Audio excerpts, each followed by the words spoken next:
House Resolution 75. This is to all colonizers, the United States, and all corporations therein. This is for the record and on the record.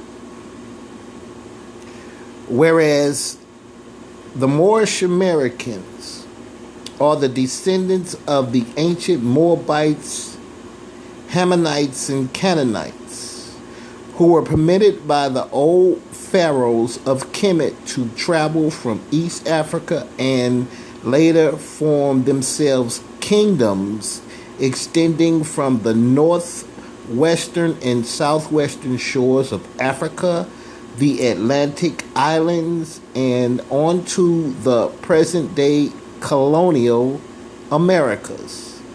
And whereas the indigenous Moorish people of the Americas are now united in order to again link themselves with the family of nations. And whereas the Moorish Americans, being the aboriginal to the territories of the North, Central, and South Americas, have formed a sovereign, theocratic government guided by the command principles of love, truth, peace, freedom, and justice through virtue of the universal right of self-determination, as well as with the Declaration on the Rights of Indigenous Peoples guaranteed in the Charter. And whereas on January 8th, 1886, Noble Drew Ali was born in the state of Carolina, destined to become the first patriot of his mentally enslaved Moorish American people.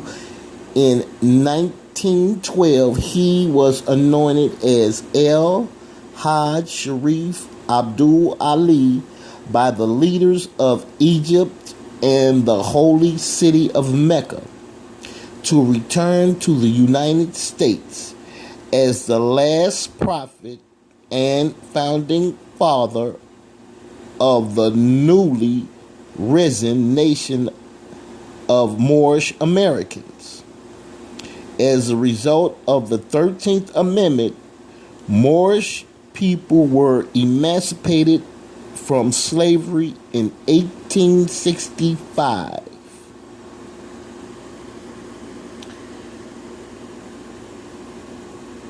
You understand this? There's no black people on this land. This land does not belong to the colonizers, so-called white people. This land belongs to the Moorish Americans, the Moabites, Hammonites, and Canaanites, which are African American and black, which are terms to enslave and participate in the United States human trafficking. Coram Nobis, July 4th, 2014. This is law. This is House Resolution 75. This is for the record and on the record.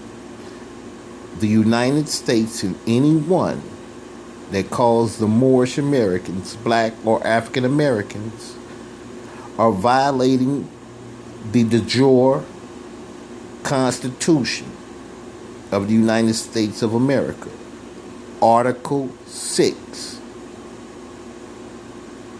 1787.